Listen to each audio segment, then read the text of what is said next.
Hello everybody, welcome to another edition of the Secret Rare NPC Unplayable, maybe playable in future Champion series. Make sure to check out all the episodes in the series, as well as right at the very end we're going to be having an interview with Gabriel Fizera, who is responsible for a lot of these characters, and especially shed some light and information as to why these characters never became playable and other reasons behind the characters' kind of makeup and DNA. So, as a lot of us know, there are Nameless Champions being used in game. Coming up in the Necropolis, you're going to see the likes of Nameless Grandmaster. Yes, that doesn't sound very pleasant. And by the time this video is released, he may be annoying people. There's a good chance of it. We've also had in the past a very overused boss, which is Nameless Thanos. And Scourge of the Abyss of Legends, Nameless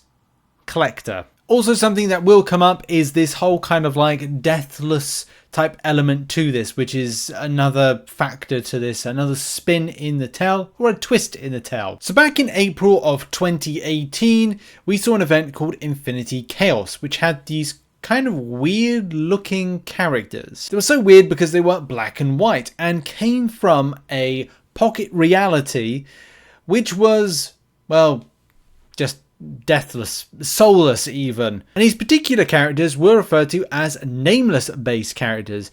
These nameless base characters were Guillotine, they were King Groot, Hyperion, Vision and Scarlet Witch. Those 5 base characters.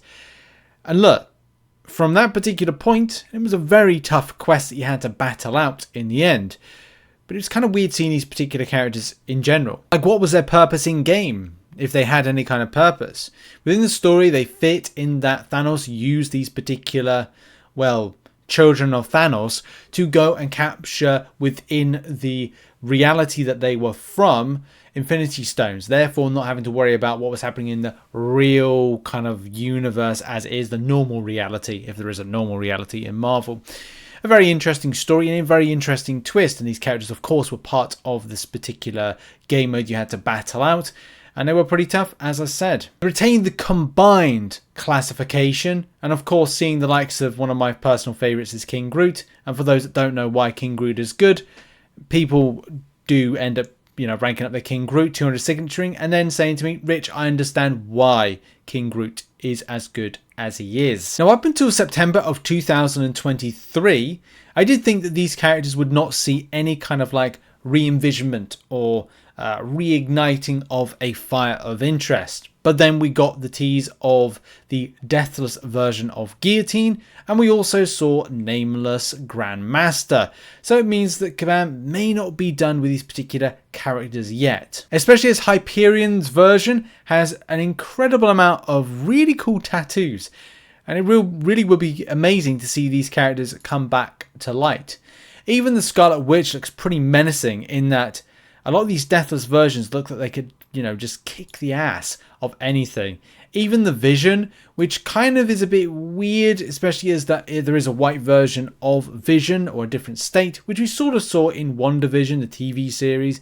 So it does give some kind of like, well, cadence to the thought.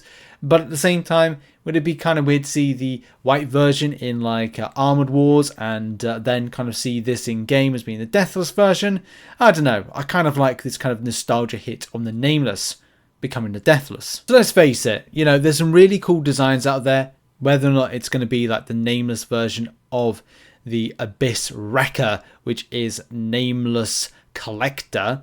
But of course, we're going to see this annoying coming soon, which of course has all the hallmarks to be that frustrating Grandmaster. We must then bring into the fray Guillotine. The design seems like it's slightly changed, especially having more of this kind of lava glowing type trim to the armor, which you can see in the neck part right there. And it is quite exciting to see like how this character is going to fit into the grand scheme of things, especially as I said with the it's not just the trim, it's the eyes. I've got a more of a kind of a lava red. Look at how the character is in this particular image and go, well, look, there's some slight changes. It looks like there's more red to the eyes, but the trim has changed in that it has more of this kind of lava glow. So something might have happened from the Nameless universe or wherever it once was to where it is going to be now and in the future with the Deathless brand. Would it mean that all of the champions are Deathless? Well, quite possibly. So therefore, we will see all of them in some sort of capacity, which kind of makes sense with the numbers that we're going to receive. In any case, I've jumped ahead too far and forgot to mention the Summoner Showdown, which in 2021, as part of the qualifying, if I remember rightly, you got to face off against the King Groot, the Scarlet Witch, and the Hyperion versions. You may have been able to face off against some of the others, but I definitely remember the Hyperion one, especially being a bit of a pain, and maybe we saw King Groot and Scarlet Witch, all of them being nameless, all of them being annoying, and of course fitting into the cadence of a little bit of nostalgia hit there. So we saw them in 2018, 2021, and of course we may see them in the future, especially with these Deathless Champions being released. What are your thoughts on these particular champions? Would you like to see them in some sort of capacity? Would you like to see them come back as bosses to go against? Or do you think that they're cool as being champions that you can now have playable? Because that's the thing. They've gone from being unplayable bosses to now going to be potentially, if it works out the same way, playable options, which is a really interesting switch of things.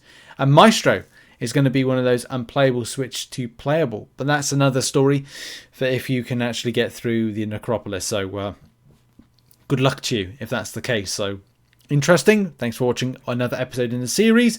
Check out on screen now some other content, and I'll see you all in the next video. Bye bye and God bless.